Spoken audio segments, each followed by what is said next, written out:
Welcome back to another episode of Carson's Aquatics. Today we're going to be setting up a new tank for my pet flowerhorn Pluto. This right here is Pluto, my flowerhorn. I've had this guy for a little over a year now, and he's grown quite a bit since I got him. I got him when he was a baby, and he's been in this 25 gallon the entire time that I've had him, and he has just about outgrown this tank. If he hasn't already, then he will in the next couple months. And recently we got my pet turtles out of this 40 gallon tank and into my 55 gallon tank. So this tank is now empty, and you can see I already got all the old substrate and all the water out of here. So this tank is ready to be set up for our boy Pluto, and I am very excited to get him into this 40 gallon because I feel like once we get him in here, I think he's really going to start growing a lot more, and I think his colors and that hump on his head is really going to start developing. Then also once we get Pluto into the 40 gallon, that'll clear up the 25 gallon, which we can then move our baby convict cichlids into, and then that'll clear up this 10 gallon tall, which we can eventually maybe get another betta fish for, maybe something else small like that. But first we do need to get Pluto into this 40 gallon, and we are going to get started on that here in a second. But first I do want to give you guys a couple updates. First of all, in the last video we got this big beautiful tiger Oscar. You can see him cruising through the tank with Ike, and he is just doing amazing here in this 125 gallon tank. At first when I put him in here, he was kind of getting some trouble from the other two fish. Ike right there and Bruce, my black belt cichlid, were kind of intimidating him a little bit, just kind of squaring up to him every once in a while, but I've not seen that happen in like 5 or 6 days. They've all just been minding their own business, and honestly they kind of hang out. Like you can see right there, they kind of stick with each other, which I think is just so cool, and I am so happy that it's all working out with our new tiger Oscar, that he can stay in this tank. And I did actually choose a name for this tiger Oscar. The name I chose is Tank the Oscar. He is a tank. He's the biggest fish I own. Either him or Ike is the biggest fish I own. Ike definitely has the length on him, but the Oscar is a lot girthier, and yeah, so I named him Tank. Other than that, like I just mentioned, we did move our turtles into this 55 gallon tank. You can see Midas down there, Junior up here, and then Toby down there chilling in the sand patch as always. And these guys are all doing amazing in this tank. You can see they've been doing a little bit of landscaping, which I figured they would. They just move all the plants pretty much wherever they want to. And in the last video I did throw in a clip of Junior up there in our new basking area, and Midas, the albino red-eared slider, has also started using that basking area regularly. I see them up there multiple times a day, every day, Junior and Midas together up there, and I did get a clip of that, so I'll be rolling that right now. They seem to love the new basking area. There's plenty of space up there, obviously much better than their old basking area, and yeah, they just seem to be loving the new tank. And then one more quick update before we get started on the flowerhorn tank. My 75 gallon right here is doing really well. You might know we were having some aggression problems with our firemouth cichlid, who you probably can't see right there in the cave. He was bullying like all the other fish in this tank, but it's gotten much better. I did remodel this tank, and I also dropped the temperature of this tank down like 3 or 4 degrees, and it's all going really well. You can see our Pictus catfish right down there chilling, and then Kobe and the redhead there in the corner, and I cannot wait to get some more fish in this tank. It looks a little bit empty right now, but here very soon we're going to be restocking this tank with some more awesome fish, so definitely be on the lookout for that video. But now we are going to get started setting up our new flowerhorn tank for Pluto, and here's what I'm thinking I want to do for this tank. So for the substrate, we're going to have all natural colored sand, just like this and this and this. It's pretty much the same sand I use in all my tanks. I just prefer the natural colored sand. It's like my favorite substrate. And then with flowerhorns, there's a lot of different opinions floating around on whether you should have decorations in their tank or not. I personally have always had that decoration in there with Pluto and never had a problem, and I think that's just because he's still small. He's still super young, and once he starts getting bigger, we'll start drifting away from the decorations. But in his new 40 gallon tank, we are still going to have some artificial decorations, and I'm thinking on the right side of the tank we're going to have this piece of driftwood that should fit just about perfect in there, and it'll form a little cave for Pluto to hang out under. And then in that back left corner, I think I want to have some elevated substrate, like really stack up the sand back there, and I'm going to use these rocks to kind of form a retaining wall for that sand. And then on top of that higher patch of sand, I think I want to put this house. I don't know, I think that would just look really good in there. And obviously if these decorations are too big in there and they take up too much space, then we'll probably take one or both of them out and figure something else out. But that's what we're going to try out first, and then we'll probably also put some fake plants there in the background. But the first thing we need to do is rinse down our sand. I got 2 big old bags of pool filter sand. I found that pool filter sand works great in aquariums. I have it in a bunch of my tanks already, so we're going to stick with what works, and we are going to head outside and start rinsing down our sand.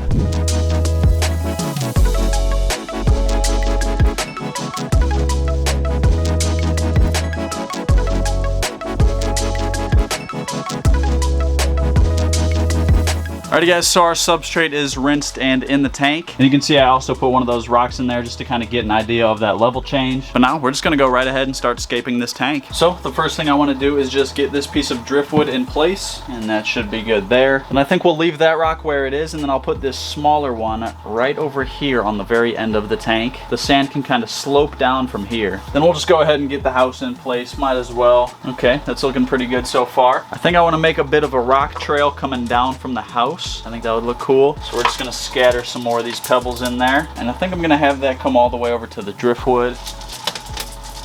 All right, that should be good for now. If we need to, we'll just add more later. I am really liking how this looks so far. But before we go too much further on the scape, I do just want to go ahead and fill this tank up. You don't get a real idea of how the decorations are going to look until it's full of water. So we're going to fill this thing up, and then we might move some of this stuff around, and we're also going to put in those fake plants. But yeah, let's go ahead and fill it up.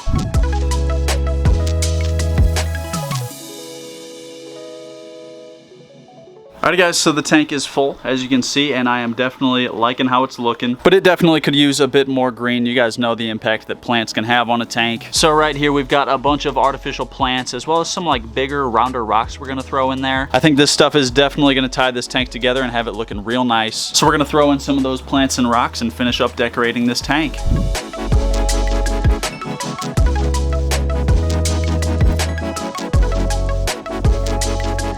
Alrighty guys, and check that out. As I said, it is crazy what just a couple artificial plants can do for a tank. I know it's a little bit foggy from the sand, but it looks awesome so far. I threw in those round rocks around the tank. They definitely add a little bit of contrast and texture to that substrate. Look at me, I'm using big words today, but the next thing we need to do is get the filter and heater hooked up in this tank. I already have the filter back there. That was one of them that was on the 55. But when we put that above tank basking area on that tank, we did have to take one of the filters off, and it worked out perfect. We needed a new filter for this tank, so there it is. But as for the heater, the one currently in the 25 gallon is the one I want to use in this new 40 gallon. So we're going to grab that heater out of there. I'm going to put a different heater in this tank that'll stay in this tank. Then we're going to get that all hooked up, and we're going to turn on the filter as well.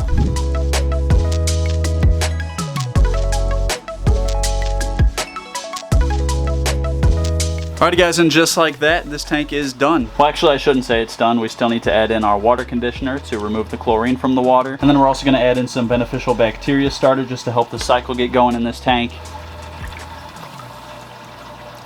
So now what we're going to do is let this tank get itself situated. We're going to give that heater some time to work and get this water up to the proper temperature. We're going to let that filter run and collect any debris in the water, let it clear up a little bit. And then also I do actually need one more thing for this tank, being a glass lid so that Pluto doesn't jump out of the tank. I'm going to be getting the same exact lid that I have on my other 40 gallon right down here. I am picking that up tomorrow morning, and by then this tank should be ready to go for Pluto. And with that being said, I'll see you guys right back down here in the morning.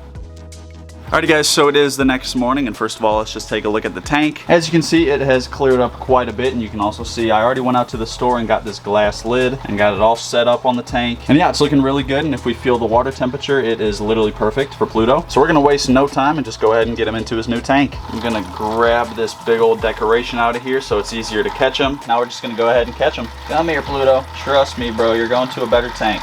Got him right there. And these two tanks are the exact same temperature. When I say exact, I mean exact same. So there's no need to acclimate him. And we're just gonna go right ahead and release him into his new 40 gallon tank. And there he goes. Oh my gosh, he looks so cool in there. He has so much more space in this tank too. I know he's gonna love it in here. And real quick, before we check up on him, I do want to add some more of this beneficial bacteria starter. Whenever I set up a new tank, I usually add this stuff like the day before, the day of, and then the day after I add the new fish. So we're gonna put a bunch more of this in here, and then we'll do probably the rest of this bottle tomorrow. But yeah, there's Pluto right back there, kind of hiding away behind that plant. It is definitely gonna take him a little bit to get used to this new tank, but once he does, I know he's gonna appreciate all this extra space. So we are gonna give him a few hours to get used to his new tank, and then we'll come back down here and check in on him. And with that being said, I'll see you in a few hours.